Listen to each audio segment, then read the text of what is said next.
मई महीने में ही इंडिया और ईरान 2003 से रुका हुआ चाबहार पोर्ट का डील साइन करने ही वाले थे कि यूएसए की तरफ से एक बार फिर से इंडियंस पर सैंक्शंस लगाने की धमकी आने लगती है। इस डील से इंडिया को बेसिकली बिलियंस ऑफ डॉलर्स का फायदा हो सकता है, लेकिन यूएसए इससे बिल्कुल नाराज है। बट इंडिया ने on the other hand USA की बिल्कुल नहीं सुनी और 24 मई को यह एग्रीमेंट सक्सेसफुली हमने साइन कर दिया। लेकिन एक मिनट, ये तो वही यूएस है ना जिसके पिछले तीनों प्रेसिडेंट्स ने इंडिया को अपना सबसे बड़ा एलाय और ग्रेट फ्रेंड बताया था। I believe America can be India's best partner. America will always be faithful and loyal friend to the Indian people. That the relationship between the United States and India will be one of the defining relationships of the 21st century. सो आज आखिर वही US अपने सबसे closest alloy India पर इतने सारे sanctions क्यों लगा रहा है? हम इंडियंस ने ऐसा क्या कर दिया कि यूएस इंडिया से अपने रिलेशंस को खराब करके 120 बिलियन डॉलर्स के ट्रेड को खतरे में डाल रहा है? And what about India?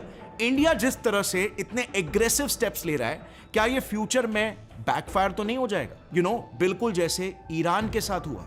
याद है ना, एक टाइम था जब ईरान ने भी यूएस के वार्निंग्स को इग्नोर किया था और आज यूएस सैंक्शंस की वजह से ईरान की इकोनॉमी पूरी तरह से बर्बाद हो गई है। तो कहीं हमारी भी यही ओवर कॉन्फिडेंस वाली गलती हमारे देश को बर्बाद ना कर दे। सो बेसिकली 1990 से ही यूएस अपने वॉर को दुनिया में दो रीजंस बता के मार्केट करते आए। नंबर 1, वो दुनिया में पीस के लिए लड़ रहा है, और नंबर 2, कम्युनिज्म को काउंटर करने के लिए लड़ रहा है, बिकॉज कम्युनिज्म एक बहुत ही हानिकारक आइडियोलॉजी है। बट इसके पीछे की असल वजह है यूएस का the infamous game of thrones, यानी कि पावर और डोमिनेंस में रहने के कमिटेड इंटेंशंस, जिसके लिए यूएस के 3 फंडामेंटल स्ट्रैटेजीज है।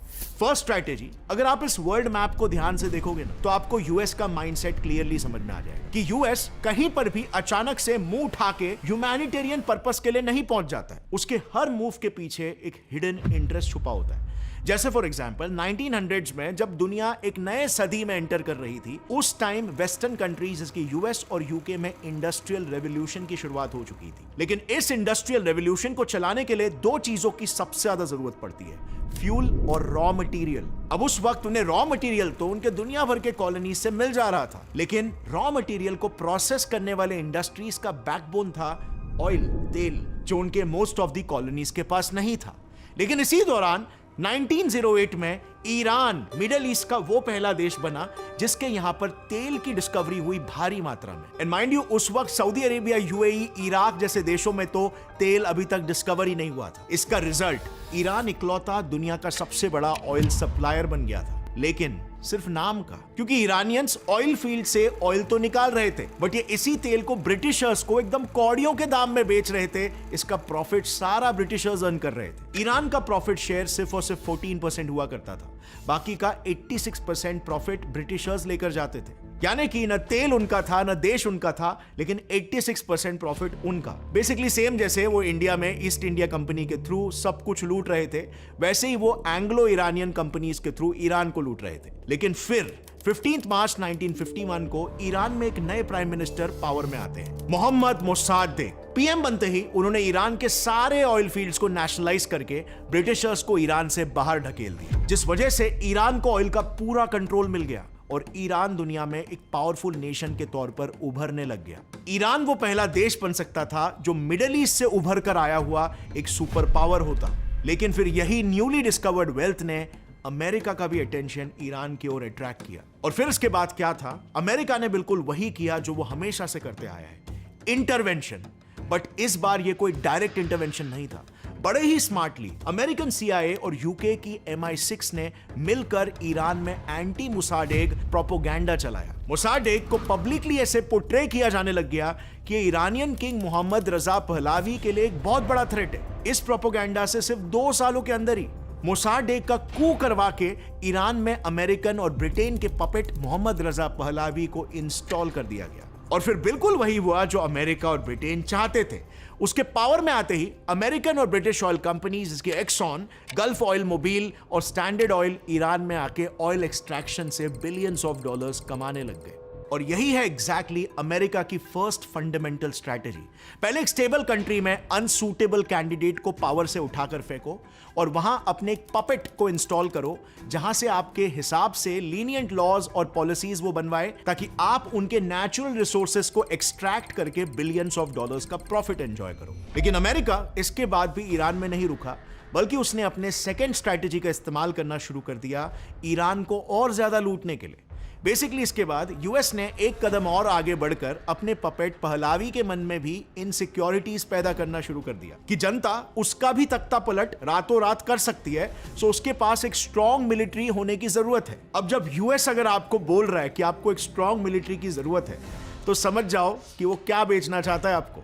एज अ रिजल्ट यूएस ने उसे $13 बिलियन के वेपन्स बेच दिए एंड यू वोंट बिलीव इसके बाद सिर्फ 25 सालों में अमेरिका ने ईरान से बिलियंस ऑफ डॉलर्स कमाए through oil and weapon sale. But America के सोने के अंडे देने वाली मुर्गी 11 फरवरी 1979 को हाथ से निकल गई जब पहलावी के खिलाफ ईरानियन रेवोल्यूशन हुआ और वहां एक Islamic leader ayatollah Khomeini power में आ गए। क्योंकि पावर में आते ही उन्होंने भी ईरान के सारे ऑयल फील्ड्स को नेशनलाइज कर दिया और इसीलिए आज तक अमेरिका आयतुल्ला खोमेनी को बुरी तरीके से हेट करता है। सो सेकंड स्ट्रैटेजी बेसिकली है to fund and weaponize the opposition. अब खोमेनी ईरानियन रेवोल्यूशन के थ्रू पावर में आए थे और ईरान में उनकी पॉपुलैरिटी और अथॉरिटेरियन रूल होने की वजह से ईरान में कोई भी ऑपोजिशन खड़ा कर पाना नामुमकिन था और इसीलिए यूएस ने मिडिल ईस्ट रीजन में अपने विजन को थोड़ा सा जूम आउट किया और ईरान के जस्ट बाजू में उनको एक potential country with a potential candidate भी मिल गया, Saddam Hussain the leader of Iraq. अब ये वही दौर था जब दुनिया टेक्नोलॉजिकल एडवांसमेंट की तरफ बढ़ रही थी और मिडिल ईस्ट के कंट्रीज इसके सऊदी, यूएई और इराक में एक के बाद एक ऑयल डिस्कवरीज हो रही थी और नतीजन नॉट सो कोइंसिडेंटली यूएस के इन्हीं देशों के साथ नजदीकियां भी बढ़ रही थी। According to American professor and foreign policy expert Noam Chomsky, 1982 एक काफी इंपॉर्टेंट ईयर था क्योंकि इसी दौरान अमेरिका ने बड़े ही स्ट्रेटेजिकली रोनाल्ड रीगन के लीडरशिप में इराक को स्टेट सपोर्टिंग टेररिज्म के लिस्ट से निकलवाया और एड्स देना शुरू कर दिया। सो इराक की अभी जरूरत थी, सो उस पर फेवर करना शुरू। इवन इस दौर में ही बायोलॉजिकल और केमिकल वेपन्स तक मिलिट्री एड के नाम पर इराक को सप्लाई किए गए। 1982 happens to be an important year in U.S.-Iraqi relations, which Ronald Reagan dropped Iraq from the list of states supporting terrorism. इस दाव से अमेरिका के दो मोटिव्स एब्सोल्युटली क्लियर हो जाते हैं। पहला, ईरान को काउंटर करने के लिए इराक में सद्दाम जैसे लीडर को स्ट्रॉन्ग बनाने की कोशिश कर रहा था अमेरिका, और सेकंड, उस टाइम पर इराक इकलौता मिडिल ईस्टर्न देश था जिसका ऑयल प्रोडक्शन कॉस्ट सबसे कम था। एज अ रिजल्ट इससे प्रॉफिट ज्यादा मिलता था जिसकी वजह से इराक में काफी रैम्पेंट तरीके से इकोनॉमिक डेवलपमेंट भी चालू था। बट ऑफ कोर्स ये अमेरिका के लिए अच्छा नहीं था क्योंकि इससे मिडिल ईस्टर्न रीजन में एक और एक स्ट्रॉन्ग इकोनॉमिक सुपर पावर बन जाता था इराक। अब ऐसे में यूएस ने एक तीर से दो निशाना लगाए। पहले तो वो ईरान को काउंटर करने के लिए सद्दाम जैसे परफेक्ट कैंडिडेट को यूज करता रहा। दूसरा, उसने मिडिल ईस्ट में इराक सुपर पावर ना बने इसीलिए उसको ईरान के साथ सालों तक वॉर में फंसाए रखा और अमेरिका की ये स्ट्रेटेजी बिल्कुल सक्सेसफुल भी रही। 9 सालों तक दोनों कंट्रीज ने एक दूसरे के साथ एक्सटेंसिवली वॉर लड़ा। डेवलपमेंट तो छोड़ो, 5 लाख से ज्यादा लोगों की जान चली गई। अकेले 2.5 लाख लोगों को मारने का इल्जाम सद्दाम पर आया और दोनों भी कंट्रीज का $1 ट्रिलियन का नुकसान हुआ। ईरान इराक में लोग और भी ज्यादा गरीब होते चले गए, लेकिन दूसरी तरफ अमेरिका वो दोनों देशों को अपनी technology, arms, ammunition continuously sale करते रहा, अपने जियोपॉलिटिकल पोजीशन को स्ट्रॉन्ग बनाते रहा और उसका प्रॉफिट मीटर हमेशा बढ़ते रहा। आज आए दिन हम सुनते आ रहे हैं कि इंडो पैसिफिक रीजन में क्वाड, स्क्वाड, ऑकस जैसे ग्रुप्स बन रहे हैं ताकि जापान, ऑस्ट्रेलिया, इंडिया और साउथ ईस्टर्न कंट्रीज को चाइना के एक्सपेंशनिस्ट पॉलिसी से बचाया जाए। और कई बार तो यूएस प्रेसिडेंट खुद free and open Indo Pacific region की बात करते हैं। The vital Indo-Pacific region remains free, open, prosperous and secure. I'm here to advance peace, to promote security, and to work with you to achieve a truly free and open Indo-Pacific. But ये सब तो सिर्फ दिखाने वाली बात है ना, क्योंकि यूएसए आज ये जानता है कि दुनिया का 80% ट्रेड सिर्फ इस एक स्ट्रेट ऑफ मेलाका से पास होता है। सो आज पूरे दुनिया का सेंटर ऑफ पावर, रिसोर्स और इन्फ्लुएंस मिडिल ईस्ट नहीं है, बल्कि इंडो पैसिफिक है। और अगर चाइना वहां पर इन्फ्लुएंशियल हो गया तो ये अमेरिका के लॉन्ग टर्म इकोनॉमिकल इंटरेस्ट के लिए बिल्कुल भी अच्छा नहीं होगा। सो क्वाइट एविडेंटली यूएस की हमेशा से यही स्ट्रैटेजी रही है कि वो अपने इंटरेस्ट को दूसरे देशों की भलाई करने का नाम देता है, हमेशा अपने मूव्स को मॉरल पुलिसिंग और डेमोक्रेसी के नाम से मार्केट करता है। जैसे अगर आप मिडिल ईस्ट के इस मैप को देखोगे, ये सारे मिलिट्री बेसिस यूएस ने ह्यूमैनिटेरियन इंटरवेंशन के नाम पर बनाए। अगर आप इसको और जूम आउट करोगे ना, तो आज दुनिया का शायद ही ऐसा कोई कोना होगा जहां तक यूएस की रीच ना हो। And this is frankly speaking very concerning. लेकिन यूएस ने तो मानवता को बचाने के नाम पर दुनिया की इतनी भलाई की है। इराक में 90 लाख लोग, सीरिया में 70 लाख, अफगानिस्तान में 50 लाख और पूरी दुनिया में 3.7 करोड़ मासूम लोग आज बेघर हो गए हैं। फिर ऐसे भी ह्यूमैनिटी के किस्से सामने आए कि सद्दाम के मरने के बाद यूएस ने इराकी प्रिजनर्स को किस हालत में रखा था। जब the infamous Abu Ghraib prison के फोटोज लीक हुए थे तो पूरी दुनिया शॉक हो गई थी।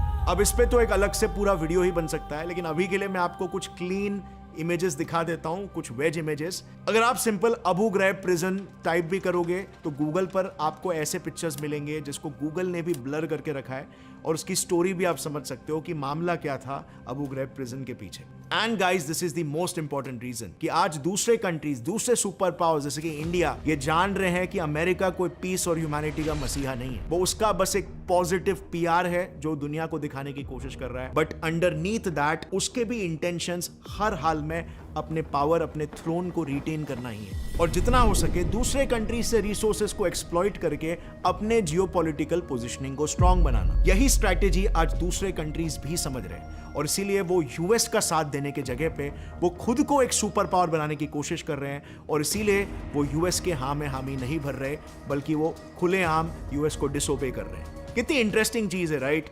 एक टाइम था जब इंपीरियलिज्म हुआ करता था, जब कंट्रीज रातों रात दूसरे कंट्री पे धावा बोलकर उनके एरिया में घुस के उनकी टेरिटरी को लूटती थी, रिसोर्सेज को लूटती थी, और एक पॉइंट के बाद वर्ल्ड वॉर्स के बाद ये काइंड ऑफ बैन हो गया। इसे सारे कंट्रीज ने मिलकर पब्लिकली कंडेम किया और कहा कि ऐसी प्रैक्टिस आगे से नहीं होगी। बट आज के दौर में भी अगर आप देखोगे तो जो सुपर पावर कंट्रीज है वो इंपीरियलिज्म नहीं दिखा रहे, तो और क्या है ये? बस पहले ये खुलेआम होता था और अभी एक पॉजिटिव पीआर के साथ होता है, which truly makes me feel अगर कोई देश सुपर पावर हो तो कभी भी उसे अपनी एम्बिशन की आड़ में अंधा नहीं होना चाहिए, बल्कि अपनी दृष्टि, अपने एथिक्स और अपने वैल्यूज को बनाना चाहिए। अपने से कमजोर कंट्रीज को एक्सप्लॉइट करने के जगह पे उन्हें सपोर्ट भी तो किया जा सकता है ना। I know this is much easier said than done, because global dynamics में बहुत गंदगी है, but I think we should have a vision for a better world, और तब तक ग्लोबल डायनामिक्स नेचुरली चेंज होते रहेंगे।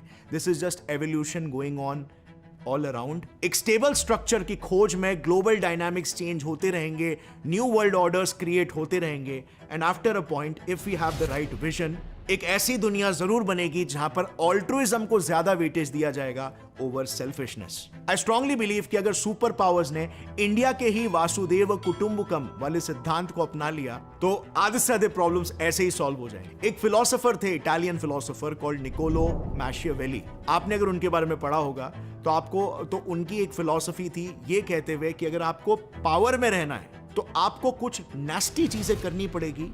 वो अलग बात है कि आपका पीआर होना चाहिए, मतलब लोग आपको पॉजिटिवली देखे, लोग आपको अच्छा समझे, लेकिन अंडर द हुड आपको कुछ बहुत ही नेगेटिव चीजें करनी पड़ेगी अगर आपको पावर में रहना है तो।